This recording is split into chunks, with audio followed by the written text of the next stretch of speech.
एक बेटा अपनी अंधी माँ को मेले में छोड़कर भाग गया। उसने सोचा अब वह कभी उसे ढूंढ नहीं पाएगी। लेकिन 10 साल बाद जब वही बेटा सड़क पर भीख मांग रहा था, तब एक बूढ़ी अंधी औरत उसके सामने आकर खड़ी हुई। और फिर जो हुआ उसे देखकर पूरा शहर रो पड़ा। उत्तराखंड के एक छोटे से गांव में गौरी नाम का एक अंधी माँ रहती थी। उसकी दुनिया सिर्फ उसका बेटा करण था।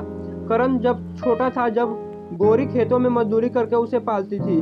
गांव वाले कहते, गौरी तेरा बेटा बड़ा होकर तुझे बहुत सुख देगा। गौरी मुस्कुरा देती, मुझे बस इतना चाहिए कि मेरा बेटा इंसान बने। समय बीतता गया, करण बड़ा हो गया, पढ़ लिख गया, शहर जाकर नौकरी करने लगा। लेकिन जैसे जैसे वह बड़ा होता गया, उसे अपनी अंधी माँ से शर्म आने लगी। एक दिन उसने ऑफिस के दोस्त गांव में आए। उन्होंने गौरी को देखा। एक दोस्त हंसकर बोला, यार करण, ये अंधी औरत सच में तेरी माँ है? सभी हंसने लगे। करण को बहुत शर्म आई। उस दिन पहली बार उसने अपनी माँ से दूरी बनाना शुरू कर दी। गौरी सब समझ रही थी, लेकिन उसने कभी कुछ नहीं कहा। कुछ महीने बाद गांव में बड़ा मेला लगा। गौरी बहुत खुश थी। उसने कहा, बेटा मुझे भी मेले में ले चला। करण के मन में एक खतरनाक विचार आया। उसे लगा, अगर माँ हमेशा के लिए मेरे जीवन से चली जाए तो मेरी सारी परेशानियां खत्म हो जाएगी। अगले दिन वह माँ को मेले में ले आ गया। मेले में हजारों लोग थे, शोर था, भीड़ था, रोशनी थी। और उसी भीड़ में करण अपनी माँ को हाथ छोड़कर भाग गया। गौरी चिल्लाती रही, करण बेटा, करण करण कहाँ है तू? लेकिन करण वापस नहीं आया। पूरी रात गौरी वही बैठती रोती रही। बारिश होने लगी, लोग अपने घर चले गए, लेकिन उसकी आंखों में अंधेरा था और दिल में अपने बेटे का इंतजार। सुबह एक बूढ़े दंपति ने उसे देखा। उनका कोई बच्चा नहीं था। वह गौरी को अपने साथ शहर ले गया। उन्होंने उसकी खूब सेवा की। धीरे धीरे गौरी ने अपना दर्द छिपाना सीख लिया।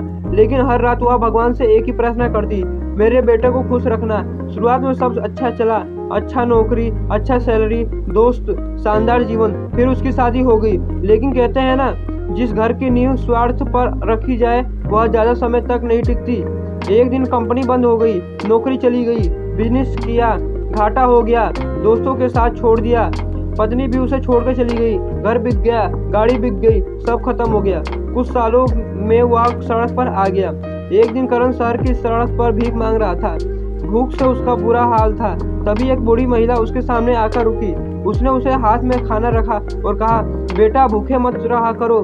करण ने आवाज सुनी। उसका दिल जोर जोर से धड़कने लगा।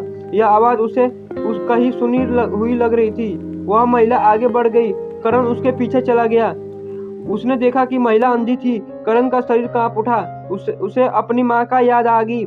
लेकिन उसने सोचा, नहीं, ऐसा नहीं हो सकता। अगले दिन वह फिर उसी जगह बैठ गया। महिला फिर आई। फिर उसने खाना दिया। करण रो पड़ा। उसने पूछा, माँ जी, आपका क्या नाम है? महिला बोली, गौरी। यह सुनते ही करण के पैरों तले जमीन खिसक गई। करण फुट फुट कर रोने लगा। वह गौरी के पैरों में गिर पड़ा। माँ, मैं ही तुम्हारा करण हूँ। गौरी कुछ सेकंड तक चुप रही। फिर उसके कांपते हाथ बेटे के चेहरे पर पहुंचे। उसने उसका चेहरा छूकर पहचान लिया। करण रोते हुए बोला, माँ मुझे माफ कर दो, मैंने तुम्हारे साथ बहुत बड़ा पाप किया है। गौरी की आंखों से आंसू बहने लगे। वह बोली, बेटा, माँ अपने बच्चों से नाराज नहीं होती, लेकिन नफरत कभी नहीं कर सकती। जिस बूढ़े दंपति ने गौरी को सहारा दिया था, उन्होंने करण को भी अपने घर में जगह दे दी थी। करण ने मेहनत शुरू की, छोटी नौकरी, फिर दुकानें खोली। धीरे धीरे उसका जीवन वापस पटरी पर आने लगा। लेकिन इस बार वह बदल चुका था। अब उसकी दुनिया पैसे नहीं, उसकी माँ थी। एक दिन गौरी ने मुस्कुराते हुए कहा, भगवान ने मेरी आंखें तो ले ली, लेकिन आखिर में मेरा बेटा वापस दे दिया। करण माँ के चरणों से सिर रखकर रो पड़ा। उस दिन पूरे घर में खुशी थी और पहली बार करण को समझ आया, दुनिया का सबसे बड़ा धन माँ बाप का प्यार होता है। जो अपने माता पिता का सम्मान करता है, जीवन में कभी अकेला नहीं पड़ता।